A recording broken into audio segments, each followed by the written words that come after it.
El Vaticano difundió las primeras imágenes del Papa Francisco en la capilla de Santa Marta, la que fue su residencia oficial durante su pontificado.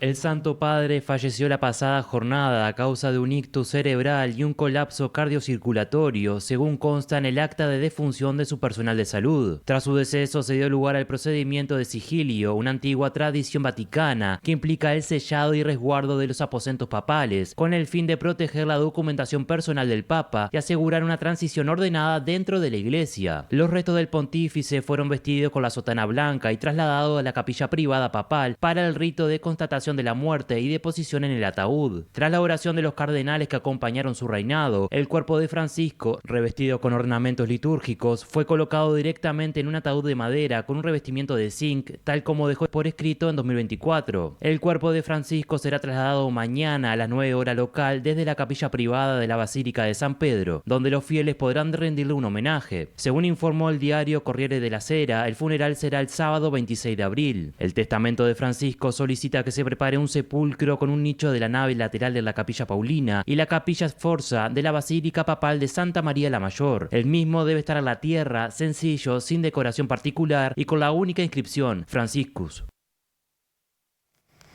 Bien, y seguimos en tema, pero para analizar los hitos que dejó el Papa Francisco, tomamos contacto con el periodista y analista internacional Claudio Fantini. ¿Cómo estás, Claudio? Buen mediodía. Hola, buen mediodía Lucía, buen mediodía Rosario, un gusto Hola saludarlas. Claudio, ¿cómo estás? Bien, Claudio, Muy y bien. para iniciar este contacto es pertinente consultarte entonces cuál es ese legado que ha dejado el Papa Francisco. Bueno, yo creo que el legado fundamental de Francisco no está en uno de los temas que más se está hablando en estas últimas horas en el mundo, ¿no?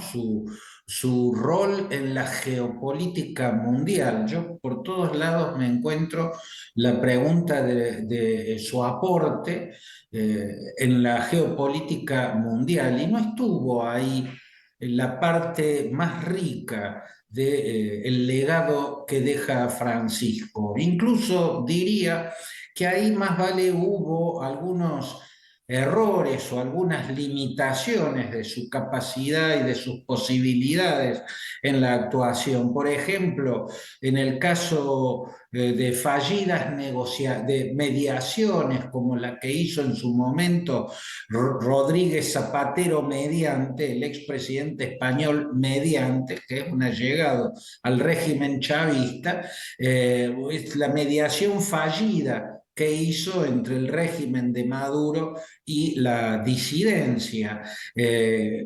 Cuando era evidente desde un principio que Maduro no buscaba una verdadera negociación, sino ganar tiempo, que es lo que hace cada vez que busca una mesa de negociaciones. Y se podrían citar otros acontecimientos que mostraban que no era el escenario político internacional su fuerte. Por ejemplo, su pronunciamiento inicial cuando se produjo la invasión de Rusia a Ucrania, ¿no? Esa frase tan desacertada que fue hablar de los perros que ladran en la frontera, los perros de la OTAN ladrando en las fronteras de Rusia. Bueno, eso aparecía como justificando a Vladimir Putin que iniciaba una guerra como si estuviésemos en la primera mitad del siglo XX, una guerra para anexionar territorio, para expandir territorio.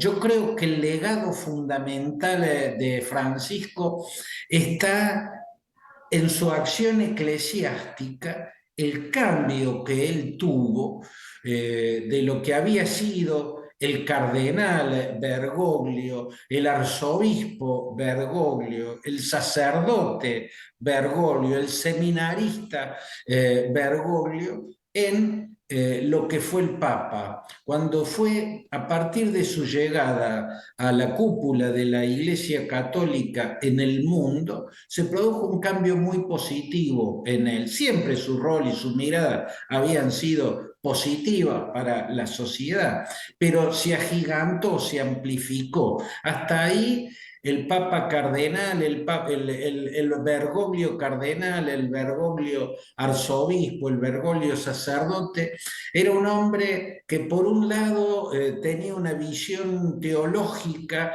y respecto a las posiciones de la Iglesia en los grandes temas de la humanidad, vinculada a los sectores, a las corrientes teológicas más conservadoras, pero con la particularidad de que creía, sin llegar a apoyar la teología de la liberación, a una iglesia con los pies en el barro, a una iglesia comprometida con los pobres. Me da la impresión que a él le faltaba amplificar su visión sobre lo que eran los humildes y los débiles en la filosofía cristiana, que es el mensaje evangélico, y eso lo empezó a expresar ya llegando a Papa, cuando amplió su consideración de los marginados, incluyendo a quienes eran marginados por ser diferentes, marginados por su sexualidad diferente. Fue un aporte valiosísimo. Y el otro aporte, que es el fundamental, el más importante de todo, tuvo que ver con su personalidad, hasta con su imagen. Irradió bondad, irradió humildad, irradió comprensión en una etapa de la historia plagada de liderazgos brutales, liderazgos que ostentan insensibilidad, que ostentan el egolatría, ¿no? En este tiempo de liderazgos brutales, lo que irradió el Papa Francisco fue redentor, fue absolutamente necesario y positivo. Claudio, y lo que todos nos preguntamos, ¿cómo puede ser que el jefe máximo de la Iglesia Católica Argentina, justamente durante su pontificado, bueno, falleció, no visitó su país? Entonces, la interrogante, lo que nos preguntamos todos es ¿por qué no visitó la República Argentina? Bueno, esa es una pregunta, Rosario, que todavía no tiene respuesta y que está siempre retumbando en el país, pero yo me animaría a decir lo siguiente. Es posible que Bergoglio no haya sabido resolver la complejidad de ser papa y al mismo tiempo ser argentino, ¿no? Es posible que él no haya sabido lidiar con la encrucijada que eso implica. Ahora, lo seguro es que la Argentina no supo tener un papa argentino. Específicamente la política argentina mostró su vileza, ¿no? Tratando de usar al papa como un instrumento para acrecentar poder, ¿no? Fue vil desde el principio. El kirchnerismo gobernante, cuando él llega al trono de Pedro, lo primero que hizo fue atacarlo devastadoramente, con una desmesura hasta delirante. Se lo acusó nada menos que de ser cómplice de una dictadura criminal, como fue la última dictadura militar en la Argentina.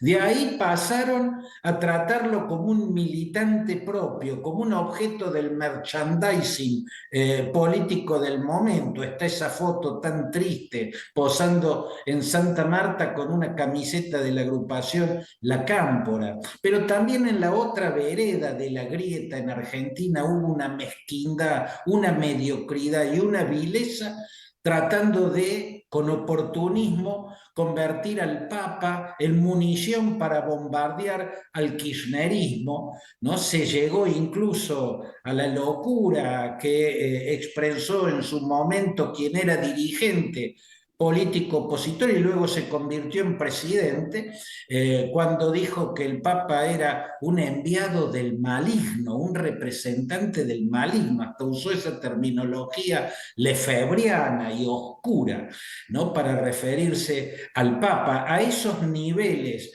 de agresión y de delirio llega la política argentina. Por eso digo, el Papa no pudo venir a la Argentina, a su país, como si fueron Ratzinger, como Benedicto XVI, a Alemania, su país, y también Karol Wojtyła, el Papa polaco, Juan Pablo II, a Polonia, su país. Bueno, el Papa argentino no pudo venir, en parte porque él no supo resolver la complejidad de ser Papa y argentino al mismo tiempo, y en parte porque la Argentina no supo tener un papa argentino. Bien, te agradecemos, Claudio, este análisis. Era propicio contar con tu palabra luego del fallecimiento del Papa Francisco. Te agradecemos. Abrazo grande, Rosario y Lucía. Hasta Otro para ti. momento. Seguimos en tema porque en su tierra natal, precisamente en Argentina, se celebraron misas donde miles de argentinos participaron y despidieron al Papa. El arzobispo de Buenos Aires dijo que se murió el padre de todos. Se nos murió el padre de todos.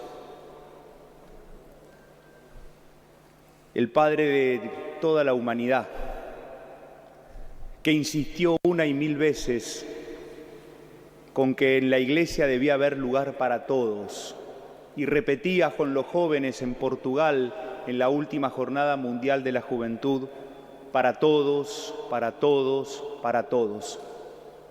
Nos costaba y nos cuesta todavía entender qué significaba ese para todos, pero quizá hoy podamos descubrir que un padre se preocupa de todos sus hijos. Un padre quiere que en casa haya lugar para todos, especialmente para los más frágiles, especialmente para los más necesitados, especialmente para los más discriminados. Por eso también se nos murió, se nos fue el Papa de los pobres, de los marginados, de los que nadie quiere, o en todo caso los que muchos excluyen. Teníamos la esperanza, la ilusión de que él volviera, porque acá lo amamos, a él lo queremos, y hoy va a haber una misa, me dijo el padre. Creo que vamos a estar ahí todas llorando y abrazándonos. Lo respeto muchísimo por su compromiso con el tiempo que le tocó vivir y el respeto a la gente que más sufre, y era contestatario al poder, que eso no se ve habitualmente. Hoy murió papá, hoy quedamos guachos, los pobres quedamos guachos. Él a nivel mundial es el único que nos defendía. Y Dios quiera que su sucesor continúe con la línea de él.